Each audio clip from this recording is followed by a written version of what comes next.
प्रतिनिधी कैलास सोनवणे आपले हार्दिक स्वागत करतो। सुरुवातीला पाहूया 24 तासातील ताज्या घडामोडी। महिला व बाल विकास मंत्रालयाच्या बेटी बचाओ बेटी पढाओ या उपक्रमास 10 वर्ष पूर्ण झाल्याबद्दल शहरातील संतोषी माता चौक येथे स्वाक्षरी मोहीम व रॅलीचे आयोजन।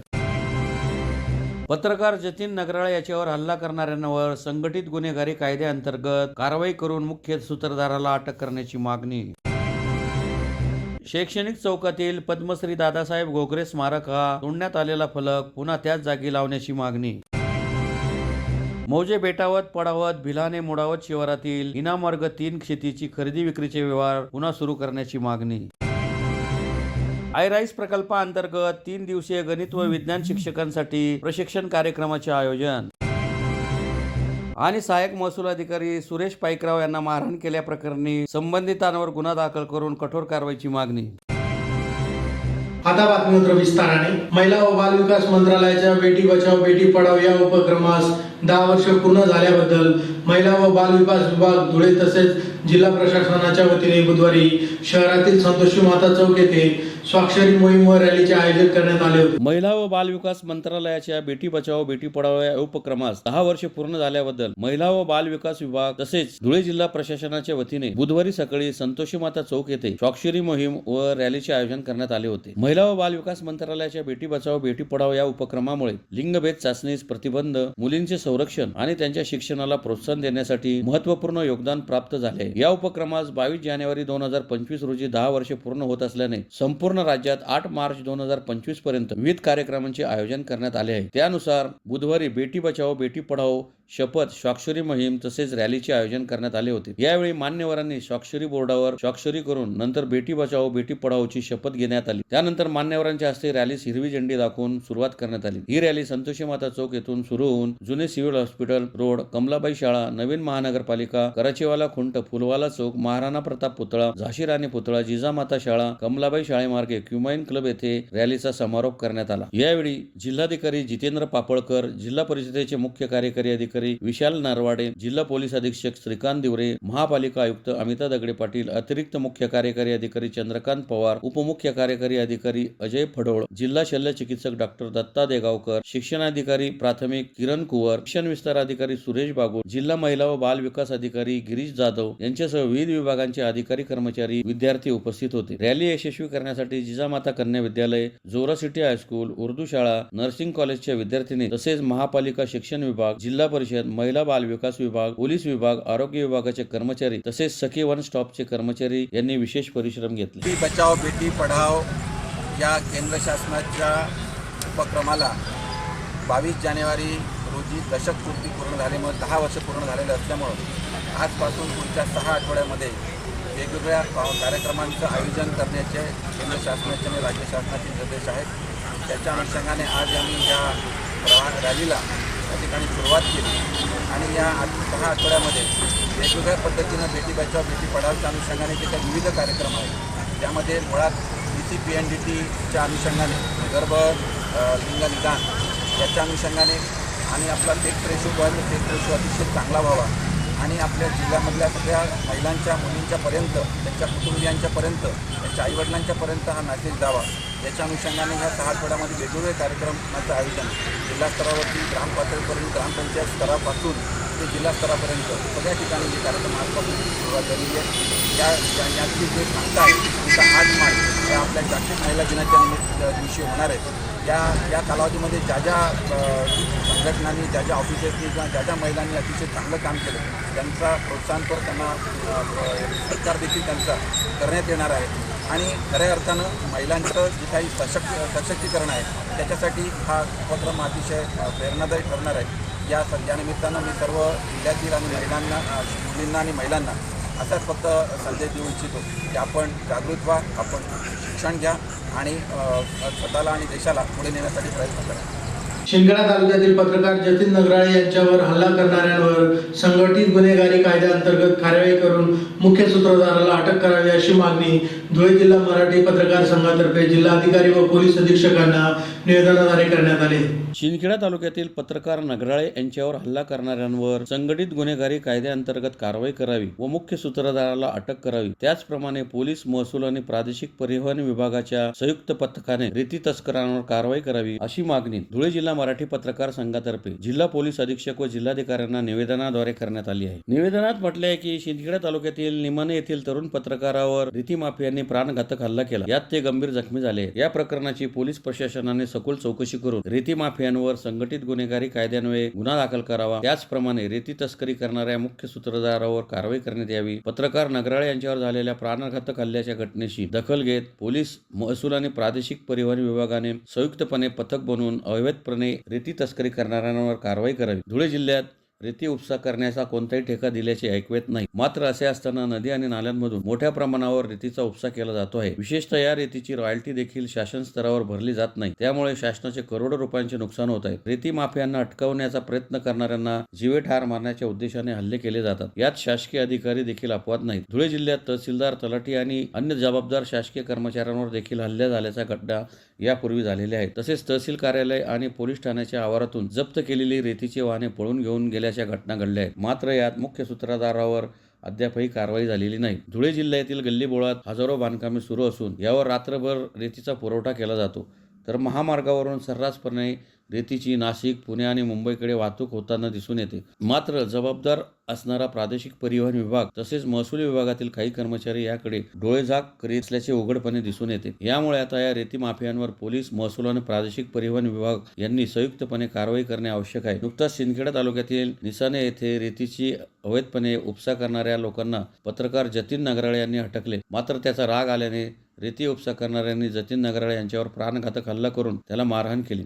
मारहाण करणाऱ्यांनी त्याच्या घरात शिरून दामनाची नासधूस देखील केली आहे. तर या लोकांवर भाऊची माणसे असल्याचा उल्लेख करण्यात आला आहे. त्यामुळे पोलीस प्रशासनाने तातडीने हा संबंधित भाऊ कोण आहे याचा शोध घेऊन त्याला अटक करावी. त्याचप्रमाणे मारहाण करणाऱ्या रेती तस्करांवर संघटित गुन्हेगारी कायद्याअंतर्गत गुन्हा दाखल करावा. असे केल्याने शासकीय अधिकाऱ्यांवर हल्ले करणारे गजाआड जातील. तसेच सामाजिक कार्यकर्त्यांना एक प्रकारे सुरक्षाच प्राप्त होईल अशी मागणी करण्यात आली आहे. यावेळी अध्यक्ष यशवंत हरणे, सरचिटणीस डी.बी. पाटील, प्रकाश चव्हाण, शेख रेहान, शेख जहागीर, अब्दुल मलिक, हेमंत जगदाळे, सुरेश बागुल, मिलिंद टेंबेकर, तब्बाब अन्सारी, राजेंद्र गुजराती, पप्पू अन्सारी, सिद्धार्थ मोरे, सुनील सिंह परदेशी, निंबा मराठे, सुनील पाटील, सुनील निकम, सागर मोहिते, पवन मराठे, विजय पाठक, मनोज बैसाने, अजिम शेख, रूपक बिरारी, निलेश परदेशी, कैलास गर्दे आदी उपस्थित होते. पत्रकार नगराळे यांना रेती व्यावसायिकांनी मारहाण केली. त्या अनुषंगाने आम्ही मारहाणीचा निषेध करण्यासाठी आज पोलीस अधीक्षक श्रीकांत धिवरे साहेब यांची भेट घेऊन आमच्या मागण्यांचं निवेदन त्यांना दिलं. या निवेदनामध्ये आणि चर्चेमध्ये आम्ही अशी मागणी केलेली आहे की जिल्ह्यामध्ये रेतीचा उपसा करण्याचा कोणताही अधिकृत ठेका नसताना मोठ्या प्रमाणे नदीची नैसर्गिक साधन संपत्ती नष्ट करण्याचं काम केलं जात आहे. या संदर्भात शासनाचे स्पष्ट आदेश असताना सुद्धा त्या आदेशाचं उल्लंघन होतं आहे. त्यामुळे पोलीस, महसूल आणि RTO विभाग यांनी संयुक्त पथक तयार करून बेकायदेशीर रेती उपसा तसेच वाहतूक जे करतात त्यांच्यावर कठोर स्वरूपाची कारवाई केली पाहिजे. रेतीचा उपसा करणारे जे कोणी असतील ते रॉयल्टी भरत नाही. त्यामुळे शासनाचा करोडो रुपयाचा महसूल हा वाया जातो. त्यामुळे शासनाचा हा महसूल वाचवण्याचं काम या संयुक्त पथकाने करावं अशी विनंती आम्ही केली आहे. या संदर्भात पोलीस अधीक्षक साहेब यांनी आम्हाला जिल्हाधिकारी यांना कळवण्याचे आश्वासन दिले असून हीच मागणी आम्ही जिल्हाधिकारी यांना या जिल्ह्याचे पालक म्हणून करणार आहोत. धुळे शहरातील शैक्षणिक चौकातील पद्मश्री दादासाहेब घोगरे स्मारक हा तोडण्यात आलेला फलक त्याच जागी लावावा या मागणीसाठी काही डॉक्टर पद्मश्री दादासाहेब घोगरे विचार मंचतर्फे मनपा आयुक्तांच्या कार्यालयासमोर धरणे आंदोलन करीत निवेदन देण्यात आले. धुळे शहरातील शैक्षणिक चौकातील पद्मश्री दादासाहेब घोगरे स्मारक हा फलक तोडण्यात आला असून तो होता त्या जागी स्मारक पुन्हा लावावा या मागणीसाठी काही डॉक्टर पद्मश्री दादासाहेब घोगरे विचार मंचच्या तर्फे महापालिका आयुक्तांच्या कार्यालयासमोर धरणे आंदोलन करीत निवेदन देण्यात आले. निवेदनात म्हटले आहे की धुळे जिल्हा संपूर्ण महाराष्ट्रात शैक्षणिक क्षेत्रात अलौकिक कामगिरी करणारे डॉक्टर पद्मश्री दादासाहेब गोगरे हे दलित पीडित शोषित चळवळीचे पुरस्कर्ते होते. त्यांनी जिल्ह्यात शैक्षणिक संस्था उभारल्या, सामाजिक रूढीबाबत जागृती केली आणि शैक्षणिक क्षेत्रात मोठी क्रांती केली. यामुळे डॉक्टर गोगरे यांना केंद्र शासनाकडून पद्मश्री पुरस्कार मिळाला. शहरातील कमलाबाई शाळेजवळील चौकाचे महापालिकेमार्फत दादासाहेब पद्मश्री डॉक्टर गोगरे शैक्षणिक चौक असे नामकरण करण्यात आले आहे. यामुळे चौकात रीतसर स्मारक फलक लावण्यात आला होता. दरम्यान माजी आमदार डॉक्टर फारुख शाह यांनी शाळेतील मुलींना येण्या-जाण्यासाठी ओव्हरब्रिजचे काम केले. त्यावेळी संबंधित ठेकेदाराने चौकातील दादासाहेब पद्मश्री डॉक्टर गोगरे सदर फलक तोडण्यात आला आहे. यामुळे संबंधित ठेकेदाराची पंचमंडळाच्या सदस्यांनी भेट घेऊन या ठिकाणी नवीन फलक लावण्यासंदर्भात विनंती केली होती. यावेळी माजी आमदार फारुख शाह यांनाही नवीन स्मारक फलक करून देण्यासाठी विनंती करण्यात आली होती, परंतु आज पावे तो फलक लावण्यात आलेला नाही. तरी पुन्हा तो फलक लावावा अशी मागणी करण्यात आली. यावेळी अध्यक्ष राजू इंगळे, उपाध्यक्ष सुनील देवरे, ॲडव्होकेट चंद्रकांत जावळे, कार्याध्यक्ष कमलाकर पाटील, सरचिटणीस नयनेश साळुंके, अशोक सुडके, शरद बिरारी, आनंदराव चौधरी, संतोष खंडेलवाल, रियाज पठाण, संगीता चौधरी, विलास गायकवाड, शिवाजीराव काकडे, राजू जाधव, कैलास मराठे, वामन मोहिते, गोकुळ साळुंके, प्रकाश पाटील, संतोष मोरे, कचरू कापसे, सुधीर मगर, वसंत वाघ, सीमा पाटील, उर्मिला पाटील, जिजा मासुळे, ललिता पाटील आदी उपस्थित होते. धुळे येथील शैक्षणिक क्षेत्रामध्ये ज्यांनी प्रगती केली आणि आपल्या धुळ्याच्या जनतेला ज्यांनी शैक्षणिकचे दालन उघडले असे धुळ्याचे सुप्रसिद्ध पद्मश्री प्रथम मिळालेले डॉक्टर पांडुरंग राजाराम घोगरे उर्फ दादासाहेब घोगरे यांचं धुळ्याच्या शैक्षणिक क्षेत्रात मोलाचं योगदान आहे. अशा व्यक्तीसाठी आम्ही कमलाबाईच्या शैक्षणिक चौकामध्ये सुमारे 10 वर्षापूर्वी डॉक्टर पद्मश्री डॉक्टर दादासाहेब घोगरे शैक्षणिक चौक अशा नावाचा फलक कॉन्क्रीटकरण बांधलेला होता आमच्या या दादासाहेब घोगरेंच्या स्मृतीनिमित्त. परंतु सदरचा फलक हा कोणत्या तरी अज्ञात व्यक्तींनी तोडून त्या ठिकाणाहून तो फलक हा नामोनिशाण त्याचं मिटवून टाकलेलं आहे. त्यामुळे आमच्या शैक्षणिक क्षेत्रातील व्यक्तींच्या भावना अतिशय दुखावल्या गेलेल्या आहे. त्याबद्दल आम्ही सर्वजण नाराज झालेलो आहोत. तो सदरचा शैक्षणिक चौक असलेला फलक कॉन्क्रीटकरण केलेला फलक पुनरुपी त्या ठिकाणीच पुन्हा व्हावा यासाठी आम्ही महानगरपालिकेकडे वेळोवेळी पाठपुरावा केलेला आहे. परंतु महानगरपालिकेने आज तागायत त्याबाबत कुठलीही दखल घेतलेली नाही आहे. आमची दखल घेतली नाही म्हणजे किंबहुना ही डॉक्टर दादासाहेब घोगरेंचीच दखल घेतलेली नाही आहे असं आमचं म्हणणं आहे. तरी आम्ही आज आता आयुक्त साहेबांना निवेदन देणार आहोत आणि जर यापुढे जर महानगरपालिकेने ही संबंधित कारवाई जर पूर्ण केली नाही तर 27 जानेवारीपासून आम्ही जेवढे आहोत आम्ही आता उपस्थित एवढे आणि अजून आम्ही या ठिकाणी धरणं आंदोलन उपोषण आंदोलन करू. मौजे बेटावत पडावत बिलाने मुळात शिवारातील इनाम वर्ग 3 शेतीची खरेदी विक्रीचे व्यवहार पूर्वत सुरू करावे या मागणीसाठी शेतकऱ्यांतर्फे जिल्हाधिकारी कार्यालयासमोर निदर्शने करून निवेदन देण्यात आले. बेटावत पडावत बिलाने मुडावत शिवारातील इनाम वर्ग 3 शेतीचे बंद असलेले खरेदी विक्रीचे व्यवहार सुरू करावे यासाठी शेतकऱ्यांतर्फे जिल्हाधिकारी कार्यालयासमोर निदर्शने करून निवेदन देण्यात आले आहे. निवेदनात म्हटले आहे की सदर शिवारातील सर्व शेती आमच्या वडिलोपार्जित असून आजही आमच्या ताबे गहाण आहेत. परंतु सन 1907 मध्ये चुकीने सदर शेतीच्या उतार्यावर इनाम वर्ग 3 अशी नोंद झाली आहे. त्यामुळे आम्ही वडिलोपार्जित वारस असूनही शेती आमच्या कब्जात असूनही खरेदी विक्रीचे व्यवहार करता येत नाही. तरी सदर खरेदी विक्रीचे व्यवहार सुरू करण्यात यावे अशी मागणी करण्यात आली आहे. यावेळी ॲडव्होकेट प्रकाश पाटील, नानासाहेब पाटील, संजय पाटील, शंकर पाटील, मदनसिंग परदेशी, सुभाष पाटील, यशेश्वर दोरिक, दत्तात्रय पाटील, ज्ञानेश्वर देवरे, अरविंद ठाकरे, भीमराव पाटील, पंडित पाटील, सुखराम महाजन, मधुसूदन पाटील, गोरख महाजन, संजय वाकळे, रोहिदास धनगर, भास्कर महाजन, अनिल वाकडे, नागिन भिल, मनोहर ठाकरे, प्रतिभा धनगर, ज्ञानेश्वर ठाकरे, सोपान धनगर, रमण कोळी, मोहन वाकडे आदी उपस्थित होते. बिलाने, दिगर, मुळावत, पळावत, बेटावत सर्व शेतकरी गेल्या 150 वर्षापासून 1200 एकर ही जमीन आहे की जी आमच्या पूर्वजांची होती आणि आज तागायत आमच्या ताब्यातच आहे. पण गेल्या 1960 पासून या जमिनीवर चुकीचा इनाम वर्ग 3 असा उल्लेख केलेला आहे. इनाम वर्ग 3 उल्लेख केल्यामुळे आम्हा शेतकऱ्यांच्या जमिनीचे खरेदी विक्रीचे व्यवहार होत नाही. कुणाला काही मुलीचं लग्न असेल, काही आर्थिक अडचण असेल, बँक कर्ज देत नाही, पीक कर्ज देत नाही.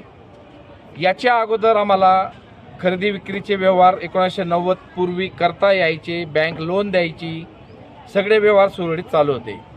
पण गेल्या 1990 पासून आमचे खरेदी विक्रीचे व्यवहार थांबवले आहेत. आमचे सिंदखेडा तालुक्याचे दमदार आमदार माननीय जयकुमार भाऊ रावल आता आमच्या आमदार साहेबांना धुळे जिल्ह्याचं पालकमंत्रीपद मिळालेलं आहे. आम्ही सर्व त्यांचे कार्यकर्ते आहोत. सिंदखेडा तालुक्याचे आम्ही जेवढे शेतकरी आहोत, बिलाणे, दिगर, मुळावत, पळावत, बेटावत, सगळे आम्ही जयकुमार भाऊंचे कार्यकर्ते आहोत. आता आमच्या भाऊंना मंत्रिपद मिळालेलं आहे. त्याच्यामुळे आम्ही सगळे शेतकरी आता जागृत झालो आहोत आणि आमचा हक्क मागण्यासाठी आम्ही मंत्री महोदयांच्या आदेशान्वये आदरणीय कलेक्टर साहेबांना निवेदन द्यायला आलेलो होतो. धुळे शहरातील गरुड मैदान समोरील जिल्हा शिक्षण व प्रशिक्षण संस्था डायट येथे आयराईज प्रकल्पाअंतर्गत 3 दिवसीय गणित व विज्ञान शिक्षकांसाठी प्रशिक्षण कार्यक्रमाचे आयोजन करण्यात आले होते. आयराईज प्रकल्पांतर्गत धुळे शहरातील गरुड मैदानासमोर असलेल्या जिल्हा शिक्षण व प्रशिक्षण संस्था डायट येथे दिनांक 21 जानेवारी ते 23 जानेवारी दरम्यान 3 दिवसीय गणित व विज्ञान शिक्षकांसाठी प्रशिक्षण कार्यक्रमाचे आयोजन करण्यात आले होते. या प्रशिक्षण कार्यक्रमात 60 शिक्षक सहभागी झाले होते. त्यांना सखोल असे मार्गदर्शन या कार्यक्रमात प्रसंगी करण्यात आले. यावेळी जिल्हा शिक्षण प्रशिक्षण संस्था धुळेच्या प्राचार्य डॉक्टर मंजुषा क्षीरसागर, वरिष्ठ अधिव्याख्याता जयप्रकाश पाटील, आयसर पुणे येथील आयराईजचे teaching fellow Rohit Kadam, Dhule education सोसायटीचे innovation champion doctor Nandkishor Bagul, Shama Maheshwari, Pushpendra Pardeshi, Vivek Patil, Shirish Sonawane तसेच राज्य शिक्षण संशोधन परिषद पुणेचे उपसंचालक डॉक्टर कमलादेवी आवटे आदी उपस्थित होते. सदर प्रशिक्षण कार्यक्रम 3 दिवस सुरू राहणार आहे. म्हणजे जो मुलगा शिकतोय ज्याने इलेक्ट्रॉनिक्सचा थोडा टच आता लॅब मधून किंवा त्याच्या क्युरिओसिटीने तो नॉलेज मिळवत गेला तर तो फर्स्ट इयरला असताना थर्ड इयरच्या मुलांचं नॉलेज तो गेन करतोय आणि थर्ड इयरच्या मुलांना प्रोजेक्ट बनवून देतोय, त्यांचे सेमिनार घेतोय. फोर्थ इयरला अजून अपियर आहे तर त्याने स्टार्टअप सुरू केलाय आणि 4 मुलांना तो जॉब देतोय. आणि ही पॉवर खरोखर त्याला इलेक्ट्रॉनिक्स कडून म्हणा किंवा सायन्स कडून म्हणा किंवा त्या शिक्षकांकडून म्हणा त्या सगळ्या माध्यमातून असताना त्या ठिकाणी मिळेल. ही एक ट्रू स्टोरी आपण या ठिकाणी एका विद्यार्थ्याची घेतली. आपला टॉपिक थोडा पुढे नेऊया जो आपल्या सिलेबसशी कनेक्टेड आहे. तर ओपन सर्किट आपल्याला या ठिकाणी दिसतं. आपण प्रोजेक्टर किंवा वर्गामध्ये असताना प्रोजेक्टर किंवा या पद्धतीने मुलांना हे सगळं दाखवू शकतो. Open circuit, close circuit. तर समजा हे सर्किट आपण क्लोज केलं तर तसं या 2 शब्दांमध्ये पण थोडी अडचण आहे.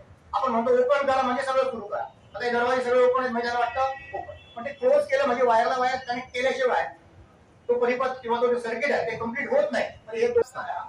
यांच्या माध्यमातून आयराईज नावाचा एक उपक्रम हा संपूर्ण महाराष्ट्रामध्ये राबवला जात आहे. यामध्ये शिक्षकांना प्रत्यक्ष पुण्यामध्ये प्रशिक्षण अगोदर देण्यात आलं आणि त्यानंतर कॅस्केडिंग उपक्रमाच्या अंतर्गत जिल्हा स्तरावर जे विज्ञान शिक्षक आहेत त्यांना त्यांच्यासाठी प्रशिक्षण आयोजित केलेलं आहे. ज्यामध्ये कार्यशाळेमध्ये प्रामुख्याने अध्यापनशास्त्र, पॅडागॉजी याचा प्रामुख्याने समावेश करण्यात आलेला आहे. विज्ञान अजून नाविन्य पद्धतीने आणि मनोरंजक पद्धतीने अध्यापन वर्गामध्ये कशा पद्धतीने करता येऊ शकतं आणि विद्यार्थ्यांचा समावेश या प्रक्रियेमध्ये जास्तीत जास्त घेऊन विद्यार्थ्यांच्या कल्पनाशक्तीला कसा आपण पुढे नेऊ शकतो यावर जास्त करून प्रामुख्याने या प्रशिक्षणामध्ये भर देण्यात आलेला आहे. यासाठी पूर्ण जिल्ह्यातून 60 शिक्षकांचा समावेश या कार्यशाळेमध्ये झालेला आहे. या अगोदर देखील 60 शिक्षकांना प्रशिक्षण देण्यात आलं होतं. हे प्रशिक्षण धुळे शिक्षण व प्रशिक्षण संस्था यांच्या माध्यमातून हे प्रशिक्षण आयोजित केलं जात आहे. त्यासाठी आचार्य क्षीरसागर मॅडम आणि त्याचप्रमाणे जयप्रकाश पाटील सर यांचं या ठिकाणी यांच्या नेतृत्वाखाली हे प्रशिक्षण पूर्ण केलं जात आहे. 3 दिवसाचं हे प्रशिक्षण.